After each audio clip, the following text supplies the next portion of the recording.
નમસ્કાર વિદ્યાર્થી મિત્રો, હું પંકજ રાવત સર સ્વાગત કરું છું આપ સર્વેનું આપણા સમી ચેનલ પર। મિત્રો, અહીં આપણે સોલ્વ કરી રહ્યા છીએ વર્ષ 2026 ની 16 જાન્યુઆરી થી યોજાનાર દ્વિતીય એટલે કે પ્રિલિમ પરીક્ષાનું વિકાસ અસાઇનમેન્ટ, જ્યાં આપણો આજનો આ વિડિયો છે ધોરણ 11 આર્ટ્સ અને કોમર્સના વિદ્યાર્થી મિત્રો માટે ઇંગ્લિશ સેકન્ડ લેંગ્વેજ એટલે કે અંગ્રેજી દ્વિતીય ભાષા વિષયનો।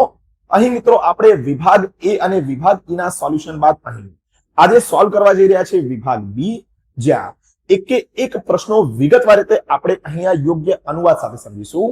તો હર હંમેશની જેમ આપ સર્વે વિદ્યાર્થી મિત્રોનો પ્રેમ બતાવતા આ વિડીયોને કરી દો લાઈક, અન્ય વિદ્યાર્થી મિત્રો સુધી કરી દો શેર, અને ચેનલ ઉપર નવા છો તો મારા જેવા દેખાતા નીચે આવેલા લાલ કલરના સબસ્ક્રાઇબ બટનને દબાવીને ચેનલ ઉપર જોડી જજો તથા બાજુમાં આવેલા બેલ આઇકનને કરી દેજો ઓલ પર સેટ, જેથી કરીને ભવિષ્યમાં આવનારા આવા જ મહત્વપૂર્ણ વિડીયોઝ સૌથી પહેલા આપ સર્વે વિદ્યાર્થી મિત્રો સુધી પહોંચતા રહે।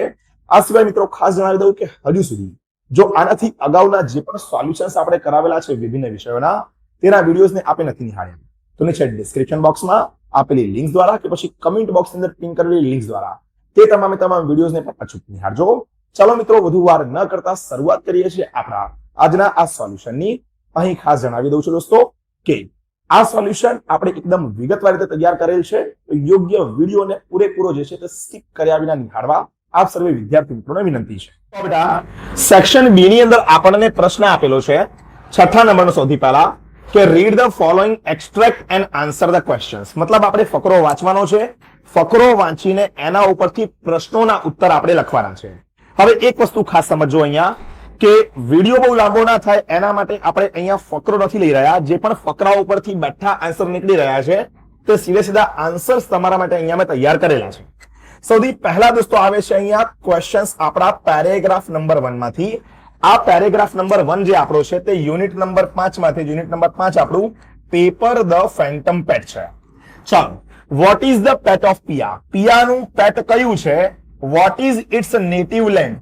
અને તે ક્યાંનું રહેવાસી છે? બરોબર, પેટ એટલે કે એનું પાલતુ પ્રાણી ક્યાંનું છે અને પાલતુ પ્રાણી ક્યાંનું રહેવાસી છે એવું આપણને પૂછ્યું છે, તો યાદ રાખીશું પિયાઝ પેટ ઇઝ એ કેપ્યુચીન મંકી। એનું જે પેટ છે તે એક કેપ્યુચીન વાંદરું છે। It's native land is South America, અને તે સાઉથ અમેરિકાનું વાસી અથવા સાઉથ અમેરિકાનું રહેવાસી છે। બીજો બેટા પ્રશ્ન આવે છે પહેલા નંબરના પેરેગ્રાફમાંથી જ, વોટ ઇઝ પિયાઝ અંકલ? પિયાના અંકલ શું છે? તો Pia's uncle is an animal specialist. એના અંકલ જે છે તે પ્રાણી વિશેષજ્ઞ એટલે કે એનિમલ સ્પેશિયાલિસ્ટ છે। તો આ મિત્રો થઈ જાય છે આપણે અહીંયા પેરેગ્રાફ નંબર 1 પહેલો ફકરો આપણો પૂરો, અને એ પહેલા ફકરાના આધારે આપણા પ્રશ્નોના ઉત્તર। હવે વાત કરીએ આપણે પેરેગ્રાફ નંબર 2 ની। શું કીધું છે ભાઈ પેરેગ્રાફ નંબર 2 ની અંદર? સૌથી પહેલો પ્રશ્ન, what do you think has made Piya upset? તમને કેમ લાગે છે કે પિયા જે છે તે અપસેટ થઈ ગઈ હતી? તો પિયા became upset when the principal started asking her questions about the monkey। જ્યારે પ્રિન્સિપલે પિયાને મંકી એટલે કે વાંદરા વિશે પ્રશ્નો પૂછવાના શરૂ કર્યા ત્યારે પિયા જે છે તે અપસેટ થઈ ગઈ હતી। This is likely because the story about the pet monkey might not be entirely true or has put her in a difficult spot। કારણ કે જે મુજબ આપણી વાર્તા જઈ રહી છે તે વાર્તા મુજબ એવું ખબર પડે છે કે કદાચ વાસ્તવમાં વાંદરું જે છે તે અહીં અસ્તિત્વ ધરાવતું જ નથી, અને જો વાંદરું અસ્તિત્વ ધરાવતું ના હોય તો પિયા જે છે તે મુશ્કેલીની અંદર મુકાઈ શકે છે। બીજો પ્રશ્ન છે, how has a Pia created a sensation in school according to principal? પ્રિન્સિપાલના આચાર્યના મત મુજબ પિયાએ કેવી રીતે બાળકો વચ્ચે એક ઉત્સુકતા, એક જિજ્ઞાસા ઊભી કરી હતી? તો એનો ભાઈ જવાબ અહીંયા બને છે કે અકોર્ડિંગ ટુ પ્રિન્સિપાલ, આચાર્યના મત મુજબ પિયા ક્રિએટેડ સેન્સેશન, એને એવી રીતે જિજ્ઞાસા ઊભી કરી હતી by telling her entire class that she has a pet monkey named Pepper. એણે આખા ક્લાસને એવું કીધું હતું તેની પાસે એક પેટ, એક પાલતુ પ્રાણી છે કે જે એક વાંદરું છે, અને એ પણ કેપ્યુચીન વાંદરું છે, કેપ્યુચીન મંકી છે એવું પિયાએ કીધું હતું, અને એ રીતે એણે બધાની વચ્ચે જિજ્ઞાસા અથવા ઉત્સુકતા જે છે તે ઉત્પન્ન કરી હતી। ત્યારબાદ મિત્રો અહીંયા આવે છે આપણો ત્રીજો પેરેગ્રાફ। ત્રીજા પેરેગ્રાફમાં આપણને એવું કીધું છે, who agreed with the teacher? Teacher સાથે કોણ અગ્રી થયું, કોણ માન્યું? how does he or she respond? તેણે અથવા તેણીએ કેવી રીતે પ્રત્યુત્તર એટલે કે જવાબ આપ્યો? Pia agreed with the teacher. Teacher સાથે કોણ માન્યું? તો કે Pia. She responded by standing and cheering. બરોબર. જ્યારે શિક્ષકે એવું પૂછ્યું હતું, ટીચરે પૂછ્યું હતું કે આજે આપણે શું કરીશું? તો કે આજે આપણે જે છે તે પેટ એનિમલ્સ એટલે કે પાલતુ પ્રાણીઓ વિશે જે છે તે અભ્યાસ કરીશું. ત્યારે પ્રિયા જે છે તે ઊભી થઈ હતી અને પિયાએ જ ઊભું થઈને ચીયરિંગ એટલે કે ટીચરને જે છે તે પ્રોત્સાહન આપ્યું હતું. બીજું, why don't the students like to discuss about the animals? કેમ બાળકોને અથવા વિદ્યાર્થીઓને પ્રાણીઓ વિશે ચર્ચા કરવું સારું નતું લાગતું? તો the students find the topic boring. વિદ્યાર્થીઓને એ ટોપિક જે છે તે બોરિંગ લાગતો હતો because they have already studied it since last one and feel it is for kids. કારણ કે ગયા લેક્ચરમાં એમણે આ જ ટોપિક વિશે ભણ્યા હતા અને એમને એ લાગતું હતું કે આ ભાઈ બાળકો વિશે ભણવાનો ટોપિક છે. તો આ રીતે 3 પેરેગ્રાફ આપણા પતી જાય છે. કયા? ચેપ્ટર નંબર 5 વાળા. બરાબર. મેં તમને કીધું ચેપ્ટરનું નામ છે પેપર ધ ફેન્ટમ પેટ. ચાલો, ત્યારબાદ ભાઈ આગળ ચર્ચા આવે છે યુનિટ નંબર 6 ની. હવે યુનિટ નંબર 6 માં આપણને ખબર હોય તો અલગ અલગ રીડ આપેલા છે. એમાં સૌથી પહેલું રીડ છે ધ બ્લુ ક્રુઝ. સૌથી પહેલો પેરેગ્રાફ ધ બ્લુ ક્રુઝ માંથી આવે છે. List the things that the two old priest done in one restaurant. એક રેસ્ટોરન્ટમાં 2 પાદરીઓએ જે હરકતો કરી હતી અથવા જે કાર્યો કર્યા હતા તે વર્ણવો. ઇન વન રેસ્ટોરન્ટ, એક રેસ્ટોરન્ટમાં. The priest splashed soup on the walls. બરોબર. જે રેસ્ટોરન્ટની દિવાલો હતી એ દિવાલો ઉપર સૂપ ઢોળી દીધો એક પાદરીએ. Upset the apples in the market stall. Market સ્ટોલમાં આવેલા જે એપલ્સ હતા બરોબર એના સ્ટીકર બદલ્યા હતા. And change the price labels of oranges and nuts. અને ઓરેન્જીસ અને નટ્સના પ્રાઇસ લેબલ પણ એને બદલી નાખ્યા હતા. તો આટલી વસ્તુ જે છે તે અહીંયા પાદરીઓએ કરી હતી. બીજું, what had the priest done at the other restaurant? બીજા રેસ્ટોરન્ટમાં જે પ્રીસ્ટ એટલે કે પાદરીઓ છે એમણે શું કર્યું? તો at the other restaurant they increase the amount on the bill. બિલની રકમ વધારી નાખી હતી. And deliberately broke a window. અને ઇરાદાપૂર્વક, ડેલિબરેટલી એટલે ઇરાદાપૂર્વક એ રેસ્ટોરન્ટની બારી જે છે તે અહીં તોડી નાખી હતી. આ થઈ ગયો પહેલો ફકરો unit number 6 read 1 the Blue Cross માંથી. હવે બ્લુ ક્રુઝ માંથી જ આપણને બીજો ફકરો જે છે તે અહીંયા જોવા મળે છે. What was the reaction of the little old priest after hearing the change of speech? જે નાનકડો અથવા ઠીંગણો પાદરી હતો એણે જ્યારે સામેવાળા પાદરીની સ્પીચ એટલે કે વાતો સાંભળી ત્યારે એનો રિએક્શન કેવું હતું? The little old priest only turned his head slightly and still seem to have somewhat foolish face turned to the star. તે આકાશ તરફ જોવા લાગ્યો જેવી સામેવાળા પાદરીની સ્પીચ એટલે કે વાત એને સાંભળી. બીજું, what was the effect of reaction of old priest on Flambeau? જે વૃદ્ધ પાદરી હતો એ વૃદ્ધ પાદરીના રિએક્શનની કેવી અસર આવી ફ્લેમ્બુ ઉપર? તો ફ્લેમ્બુ વોઝ સ્ટન્ડ. સ્ટન્ડ નો મતલબ થાય સ્તબ્ધ થઈ ગયો. ફ્લેમ્બુ સ્તબ્ધ થઈ ગયો. His calm voice and attractive added strange violence. અચાનકથી એનો શાંત અને મધુર અવાજ જે છે તે ગંભીર બની ગયો. ટુ ધ સ્પીચ, એની વાણીમાં. yet the priest remained unmoved. પણ તેમ છતાં પેલો બટકો પાદરી બિલકુલ પણ જે છે તે બદલાયો નહીં અથવા હલનચલન કર્યું નહીં એને. આ રીતે બીજો પેરેગ્રાફ થઈ જાય છે પૂરો. હવે ભાઈ આવે છે અહીંયા ત્રીજો પેરેગ્રાફ આપણો. શું કીધું છે ત્રીજા પેરેગ્રાફની અંદર? How did Father Brown solve Flambeau's query? ફ્લેમ્બુના પ્રશ્નોને કેવી રીતે ફાધર બ્રાઉને જે છે તે સોલ્વ કર્યા અથવા એના ઉત્તર આપ્યા? Father brown explained that by being a priest he hear men's real sins and is aware of all human evil. Father Brown ફ્લેમ્બુને એવું સમજાવે છે કે જ્યારથી તે પાદરી બન્યો છે ત્યારથી માણસની બધી વાસ્તવિકતાઓ તે જાણે છે અને એની અંદર કયા ખોટા ભાવ રહેલા છે, ખોટી વાત રહેલી છે તે પણ એ જાણી શકે છે. એડિશનલી એટલે કે વધુમાં his trade made him aware that Flambeau wasn't a real priest. અને બીજું, જેટલો એને વ્યાપારનો અનુભવ છે તે ઉપરથી એને ખબર પડે છે કે ફ્લેમ્બુ જે છે તે સાચો પાદરી, સાચો પ્રીસ્ટ નથી. બીજું, what was Father Brown's taunt of Flambeau? Father બ્રાઉને ફ્લેમ્બુને શું ટોન્ટ માર્યું? Father Brown taunted him by saying you attacked reason, it's bad theology. આ પ્રકારનો જે છે ટોન્ટ અહીંયા ફાધર બ્રાઉન ફ્લેમ્બુને મારે છે. તો આ પ્રકારે ભાઈ આપણું અહીંયા આ જે રીડ 1 હતું બરોબર, ધ બ્લુ ક્રુઝ, એ પૂરું થઈ જાય છે. પછી તમને યાદ હોય તો યુનિટ 6 માં આપણે રીડ 2 છે પેલું ડીએનએ વાળું બરાબર. તો ડીએનએ વાળું જે આપણને આપેલું છે એના ઉપરથી પણ પેરેગ્રાફ અને કેટલાક ક્વેશ્ચન આન્સર્સ આપણને અહીંયા આપવામાં આવેલા છે, જોઈ લઈએ. પહેલું, how is DNA unique? DNA અલગ કઈ રીતે છે? DNA is unique because every person has a unique DNA fingerprint. કેમ? દરેક વ્યક્તિનો ડીએનએ ફિંગરપ્રિન્ટ અલગ હોય છે, જુદો હોય છે. Found in every cell of their body. અને તમારા શરીરના દરેક સેલમાં, દરેક કણની અંદર જે છે તે રહેલો છે.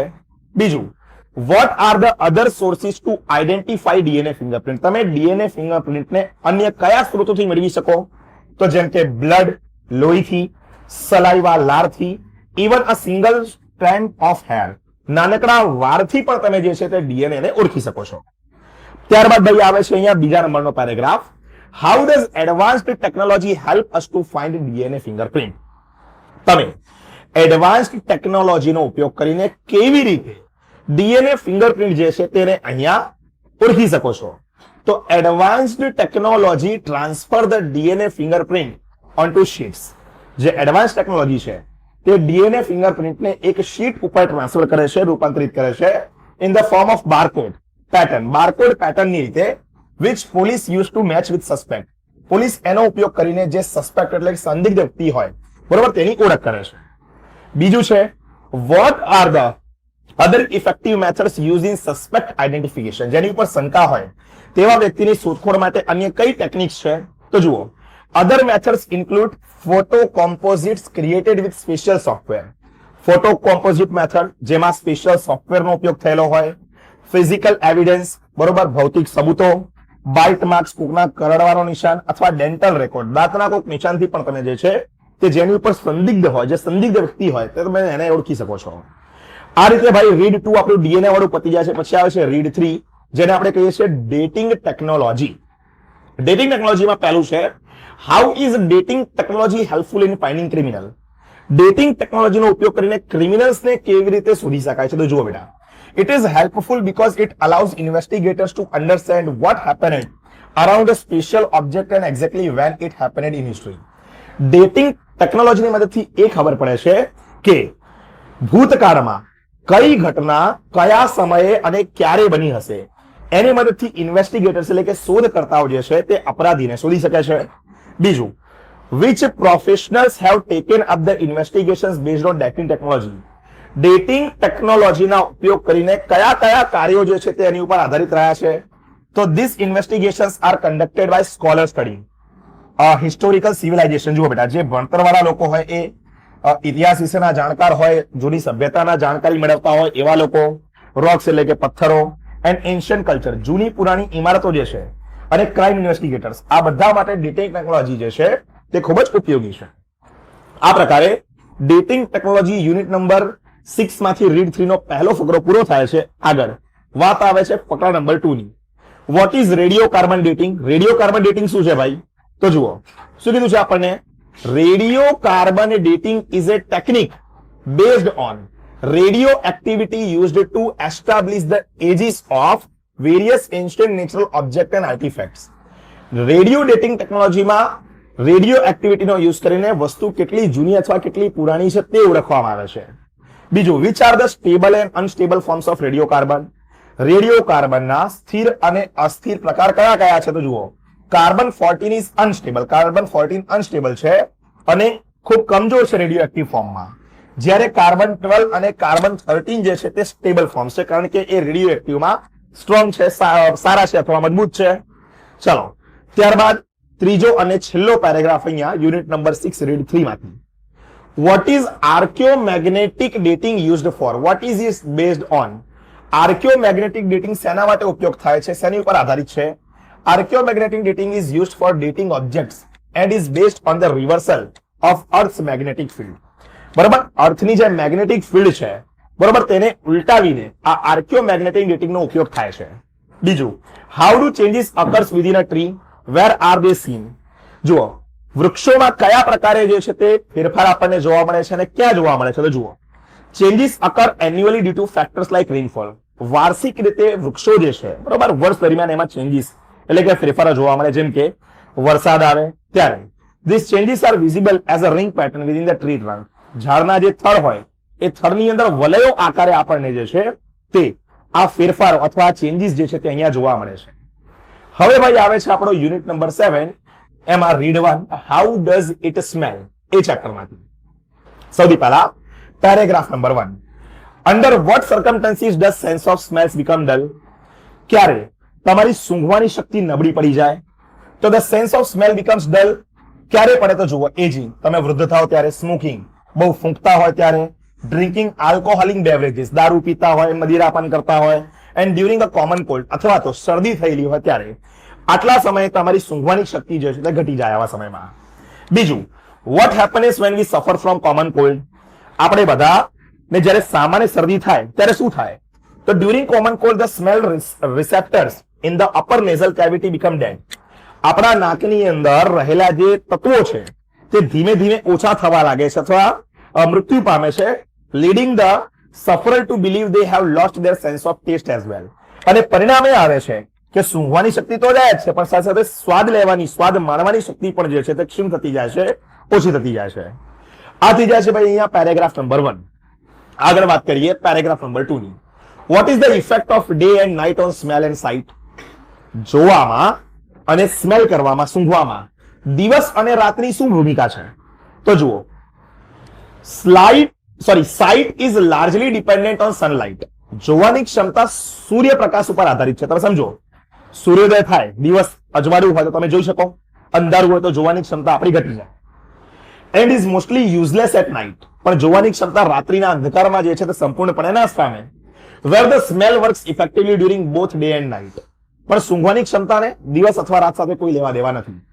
જોવાની ક્ષમતાને શા જોડે લેવા દેવા છે? દિવસ થાય તો જોઈ શકો, રાત થાય તો જોઈ શકે નહીં.